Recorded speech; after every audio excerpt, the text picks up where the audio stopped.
Assalamualaikum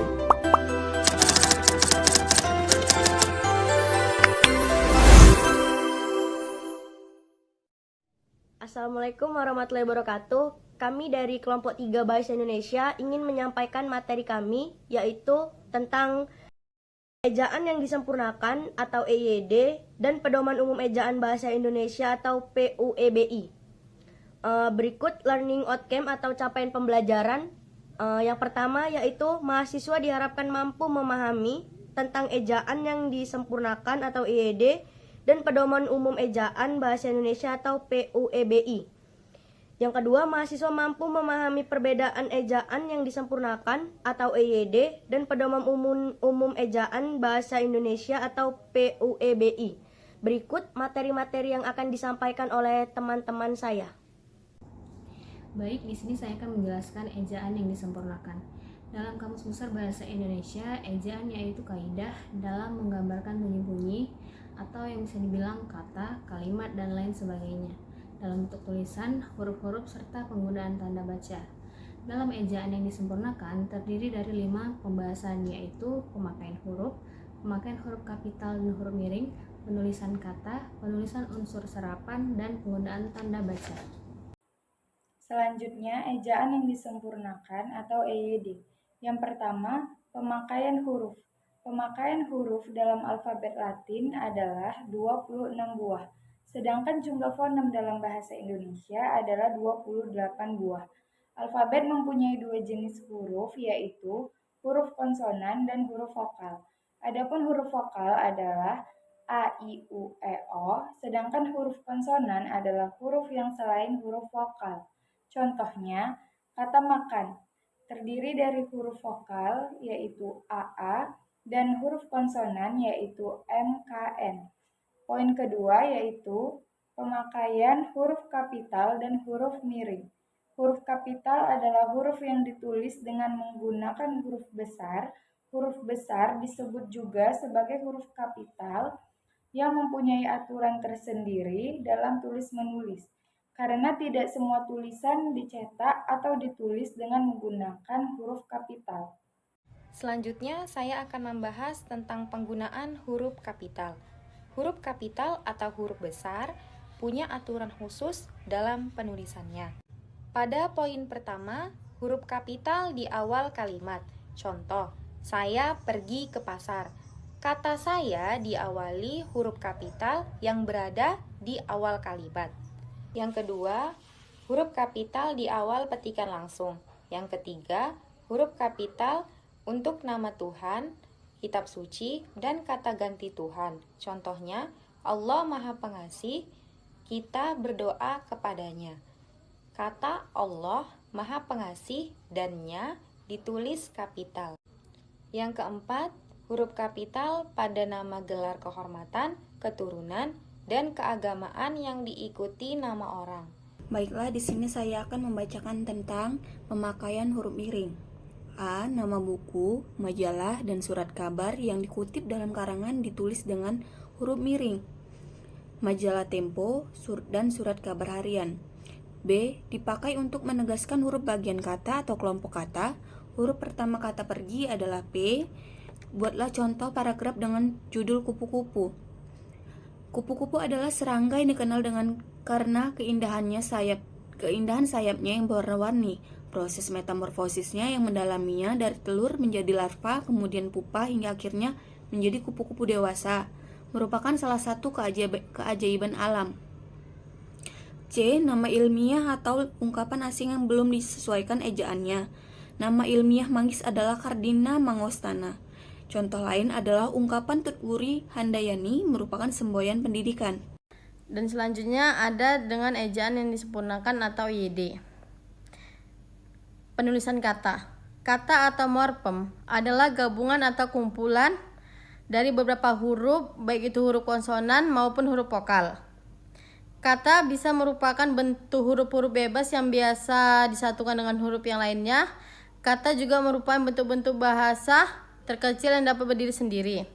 Sebuah kata dapat terbentuknya dari satu kata atau lebih. Misalnya bisa dan, di, ke, yang, dengan, maka lalu berjalan menulis, berlari-lari, menyebarluaskan, disebarluaskan, dan bertanggungjawaban dan lain sebagainya. Adapun penulisan unsur serapan. Kata serapan adalah kata-kata yang berasal dari bahasa asing, bahasa dari sebagian negara di seluruh dunia ataupun bahasa daerah yang berasal dari Indonesia. Kemudian bahasa asing tersebut diserapkan dan digunakan dalam bahasa Indonesia. Assalamualaikum warahmatullahi wabarakatuh. Saya Dwi Kartika Utari. Hari ini saya akan membahas tentang pengertian lingkungan kerja. Langsung saja, pengertian lingkungan kerja yaitu ada lingkungan kerja yang baik dan yang buruk. Nah, lingkungan kerja yang baik itu yaitu lingkungan yang mendukung karyawan untuk bekerja secara efektif, nyaman, termotivasi hingga dapat meningkatkan kinerja serta kesejahteraan secara keseluruhan. Nah, sebaliknya lingkungan kerja yang buruk dapat meningkatkan stres, konflik. Nah, penting bagi perusahaan untuk menciptakan dan memelihara lingkungan kerja yang kondusif. Yang kedua yaitu ada faktor-faktor yang mempengaruhi lingkungan kerja. Ada beberapa faktor yang mempengaruhi lingkungan kerja, yaitu pertama ada elemen fisik. Yang dimaksud dengan elemen fisik ini adalah seperti pencahayaan, terus ventilasi, suhu ruangan, kebersihan di tempat kerja tersebut. Yang kedua ada beban kerja, yaitu beban yang sesuai sama kemampuan kita agar tidak terjadi stres ataupun lelah. Sederhananya yaitu yang membuat lingkungan kerja ini menjadi aman, nyaman, dan mendukung karyawan. Yang ketiga yaitu ada indikator-indikator kerja. Nah, yang dimaksud dengan indikator ini adalah ciri-ciri atau tanda-tanda yang menunjukkan bagaimana kondisi tempat dan suasana kerjanya. Yang pertama yaitu kebisingan yang rendah gitu kan, agar suasana kerja tersebut tetap tenang dan fokus. Lalu ada kelancaran komunikasi antar anggota tim untuk mendukung kerjasamanya. Indikator ini bisa kita lihat atau kita rasakan di tempat kita bekerja. Kita juga dapat menentukan apakah lingkungan kerja itu mendukung atau menghambat kinerja dan kenyamanan lainnya. Ejaan yang disempurnakan atau EYD. 3. Tanda titik yang digunakan pada akhir singkatan, gelar atau jabatan, pangkat dan sapaan, contohnya seperti SPD, SAG, dan DR. 4. Tanda titik yang digunakan pada singkatan kata atau ungkapan yang sudah sangat umum, pada singkatan terdiri dari 2 huruf atau lebih, hanya digunakan 1 tanda titik, contohnya seperti A.N atau dibaca atas nama, kemudian ada D.A atau dibaca dengan alamat. Kemudian ada contoh lain seperti DLL dan DSB. 5. Tanda titik yang digunakan untuk memisahkan angka jam, menit, dan detik untuk melihat perputaran waktu. Contohnya seperti 1.35 titik 20 jam yang dibaca 1 jam 35 menit 20 detik. Kemudian ada contoh lain juga seperti 23.59 yang dibaca 23 jam 59 menit 59 detik. Di sini saya akan menjelaskan bagian tentang penyebutan tanda koma, yang dimana tanda koma itu digunakan sebagai unsur-unsur untuk pembicaraan ataupun pembilangan. Contohnya, saya memiliki seorang teman yang menyukai binatang seperti kucing, burung, kelinci, dan lainnya. Lalu tanda koma juga digunakan untuk memisahkan satu kalimat dari kalimat yang lainnya yang didahulukan oleh tetapi ataupun melainkan. Contoh dari tetapi yaitu saya kemarin ke rumah kamu, tetapi rumah kamu kosong. Contoh dari melainkan yaitu saya tidak jadi pergi keluar, melainkan saya di rumah saja. Baiklah, pada bagian ini saya akan membahas penggunaan tanda baca khususnya tanda koma dalam kalimat bahasa Indonesia yang sesuai dengan kaidah EYD.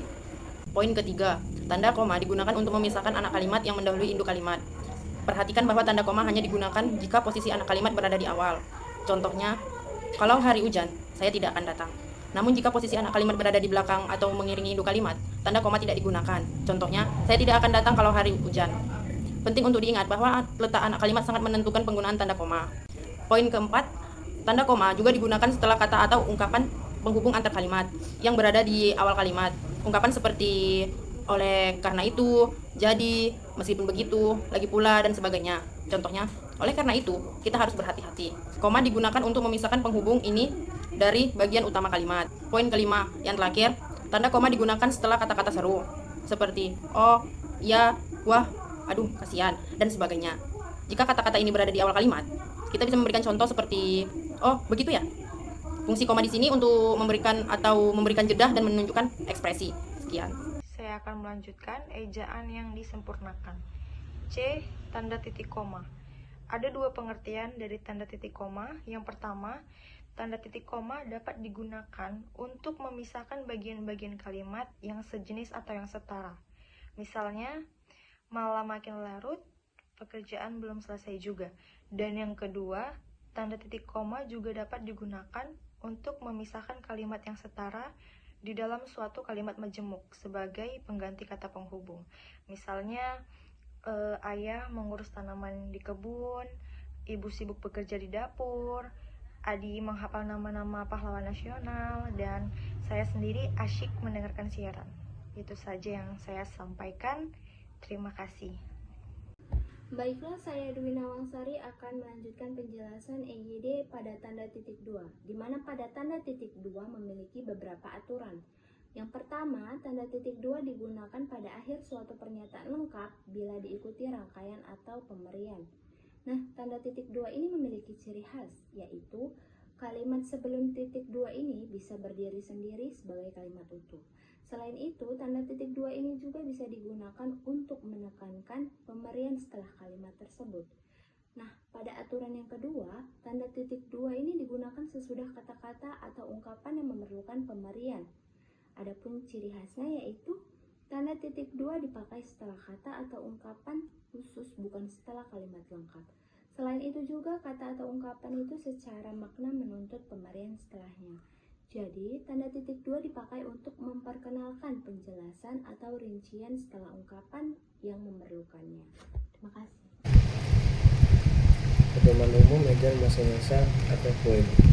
Ejaan bahasa Indonesia atau EB atau WEB adalah pedoman resmi dalam penulisan bahasa Indonesia, mencakup penggunaan huruf, penggunaan kata, unsur serapan, dan tanda baca.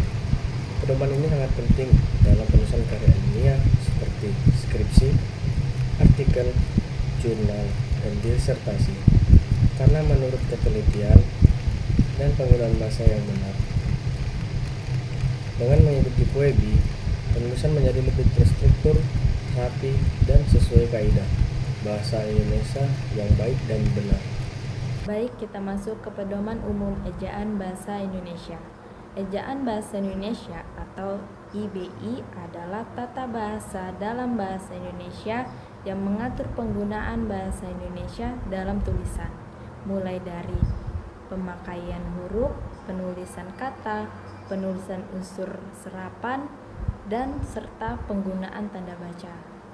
Dalam penulisan berbagai karya ilmiah, diperlukan aturan tata bahasa, sebab karya ilmiah memerlukan tingkat kesempurnaan yang mendetail. Karya ilmiah tersebut dapat berupa artikel, resensi, profil, karya sastra, jurnal, skripsi, tesis, dan disertasi. Sehingga pedoman umum ejaan bahasa Indonesia diartikan sebagai sesuatu ketentuan dasar secara menyeluruh yang berisi aturan penggunaan bahasa Indonesia secara baik dan benar. Baik, di sini saya akan menjelaskan Pedoman Umum Ejaan Bahasa Indonesia atau PUBI. Pemakaian huruf. Huruf abjad, huruf adalah tanda aksara dalam tata tulis yang melambangkan bunyi bahasa. Sementara abjad merupakan kumpulan atau sistem aksara itu sendiri berdasarkan urutan yang umum dan baku dalam bahasa tertentu. Ejaan bahasa Indonesia terdiri dari 26 huruf abjad. Huruf vokal. Huruf vokal merupakan huruf yang pelafalan bunyinya dihasilkan oleh arus udara yang tidak mengalami rintangan dan kualitasnya. Ditentukan oleh 3 faktor. Yang pertama, tinggi rendahnya posisi lidah, bagian lidah yang dinaikkan, dan bentuk bibir pada pembentukan vokal itu. Huruf-huruf vokal pada bahasa Indonesia terdiri dari 5 huruf, yaitu A, E, I, O, dan U. Terima kasih. Baiklah, saya akan membacakan pedoman umum ejaan bahasa Indonesia. Penulisan kata. Kata depan ditulis terpisah dari kata yang mengikutinya. Contohnya, di mana, ke, dan dari. Kata ganti ku dan kau ditulis serangkai dengan kata yang mengikutinya. Sedangkan ku, mu, dan nya ditulis serangkai dengan kata yang mendahuluinya. Huruf kapital digunakan sebagai huruf pertama pada nama bangsa, suku, bahasa, dan aksara. Contohnya, bangsa Indonesia, suku Dani, bahasa Tolaki, dan aksara Kaganga. Bentuk ulang ditulis secara lengkap dengan menggunakan tanda hubung. Contohnya, lumba-lumba, kupu-kupu, anak-anak, buku-buku, sayur-sayur, dan ramah tamah. Gabungan kata termasuk istilah khusus ditulis terpisah. Contohnya, duta besar, orang tua, ibu kota, dan sepak bola. Baiklah, di sini saya akan membacakan slide ke-18, yaitu tentang pedoman umum ejaan bahasa Indonesia. Penulisan unsur serapan. Kata serapan adalah kata yang berasal dari kata asing yang sudah disesuaikan dengan kaidah bahasa Indonesia. Penyesuaiannya itu bisa seperti ejaan, penulisan, maupun penghafalan. Adapun beberapa contoh dari penulisan serapan yaitu seperti kata ajaib yang berasal dari bahasa Arab yang bisa dibaca dengan kata aja tanda petik ib. Kata saada yang berasal dari kata sa tanda kutip ada. Itu pun berasal dari bahasa Arab. Kata ilmu berasal dari kata ilm yang berasal juga dari bahasa Arab. Kata kaidah berasal dari kata ka tanda petik idah dalam bahasa Arab. Kata uzur berasal dari kata uz dalam bahasa Arab. Kata apotek berasal dari kata apotik dalam bahasa Belanda. Kata sepur berasal dari kata spor dalam bahasa Belanda. Kata bisnis berasal dari kata business dalam bahasa Inggris. Kata aktor berasal dari kata aktor dalam bahasa Inggris. Kata baca berasal dari kata faca dalam bahasa Sanskerta. Unsur penulisan kata sarapan. Sarapan adalah kata yang sudah dikaidahkan dalam bahasa Indonesia. Tips penulisan sarapan: gunakan kata-kata deskriptif untuk menjelaskan makan dan minuman. Adapun contoh penulisan dalam bahasa sarapan pagi terdiri dari nasi goreng, telur, sayur, dan lain-lain. Dan contoh kedua, sarapan sehat dapat terdiri dari buah, sayur, dan yogurt, dan lain-lainnya. PUEBI yaitu pedoman ejaan bahasa Indonesia. Kegunaannya itu untuk mengatur pengguna tanda baca. Yang pertama itu ada tanda kurung yaitu untuk menambah keterangan.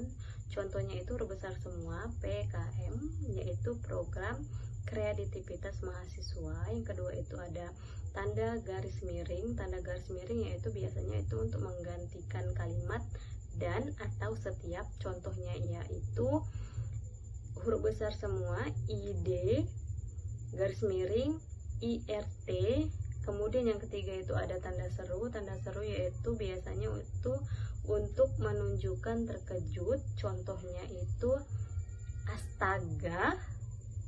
Yang keempat itu ada tanda koma. Biasanya itu tanda koma yaitu untuk memisahkan nama dan gelar. Contohnya itu biasakan menulis nama gelar itu huruf besar semua, Vina, titik, S-nya besar, titik, M, titik, tanda petik. Perbedaan EYD dan PUEBI. Indonesia menggunakan ejaan yang disempurnakan EYD sejak tahun 1972 hingga tahun 2015. Kemudian beralih ke pedoman umum ejaan bahasa Indonesia atau PUEBI pada tahun 2022. Indonesia kembali menggunakan EYD, yaitu EYD edisi kelima. EYD pertama kali ditetapkan pada tahun 1972. EYD merupakan pedoman resmi yang digunakan oleh instansi pemerintah dan swasta, serta masyarakat.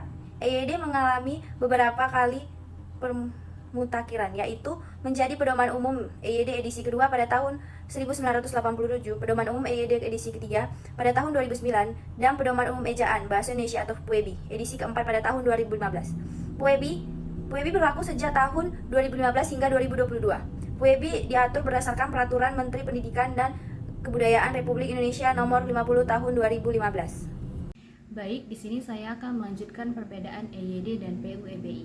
EYD edisi 5. EYD edisi 5 yang mulai berlaku pada tanggal 16 Agustus 2022. EYD edisi 5 merupakan bentuk kaidah kebahasaan yang lebih adaptif, responsif, dan akomodatif.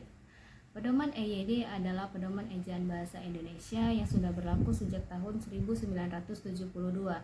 Namun, pada 26 November 2015 yang lalu, EYD sudah diganti menjadi pedoman umum ejaan bahasa Indonesia atau yang disebut dengan PUEBI. Baiklah, di sini saya akan menjelaskan tentang perbedaan EYD dan PUEBI. 1. Tujuan, EYD mencerminkan norma ejaan pada saat itu, sedangkan PUEBI dirancang untuk mencerminkan perkembangan bahasa dan komunikasi yang modern. Kedua, penggunaan huruf miring. EYD menggunakan huruf miring untuk menuliskan judul, majalah, surat kabar, serta untuk menegaskan huruf, bagian kata, atau kelompok kata tertentu. PUBI, selain fungsi yang sama seperti EYD, PUEBI juga mengatur penggunaan huruf miring untuk menuliskan kata atau ungkapan dalam bahasa daerah atau bahasa asing yang belum disesuaikan ejaannya. Penggunaan tanda elipsis. EYD tanda elipsis digunakan untuk menunjukkan bahwa dalam suatu kalimat atau kutipan pada bagian yang dihilangkan atau tidak disebutkan. PUBI, selain fungsi yang sama seperti EYD, PUEBI mengatur penggunaan kata elipsis untuk menulis ujaran yang tidak selesai dalam dialog dan untuk menandai jeda panjang dalam tuturan yang dituliskan. Perubahan dari EYD ke PUEBI mencerminkan penyesuaian terhadap perkembangan bahasa dan kebutuhan komunikasi yang modern, dengan penambahan aturan yang lebih rinci untuk menggunakan huruf miring dan tanda elipsis. Terima kasih. Baik, kesimpulan dari materi kami yaitu ejaan yang disempurnakan atau EYD adalah sistem ejaan bahasa Indonesia yang diperkenalkan pada tahun 1972 sebagai bentuk penyempurnaan dari sistem ejaan sebelumnya. Tujuannya adalah untuk menyatukan kaidah penulisan agar lebih konsisten dan mudah dipahami oleh seluruh masyarakat Indonesia. Seiring berkembangnya zaman dan kebutuhan komunikasi yang semakin kompleks, EYD kemudian diperbaharui menjadi Pedoman Umum Ejaan Bahasa Indonesia atau PUEBI. PUEBI ini hadir sebagai pedoman terbaru yang lebih relevan dan rinci dalam mengatur penggunaan huruf, penulisan kata, serta tanda baca dalam bahasa Indonesia. Kehadirannya bertujuan untuk menjaga keteraturan, ketepatan, dan kejelasan dalam penulisan agar komunikasi tertulis menjadi lebih efektif dan sesuai dengan kaidah yang berlaku. Dengan mengikuti PUEBI, kita turut berkontribusi dalam merawat bahasa Indonesia sebagai bahasa persatuan. Demikian hasil presentasi kami. Kami sudahi dengan wabillahi taufiq wal hidayah. Wassalamualaikum warahmatullahi wabarakatuh. Jungle.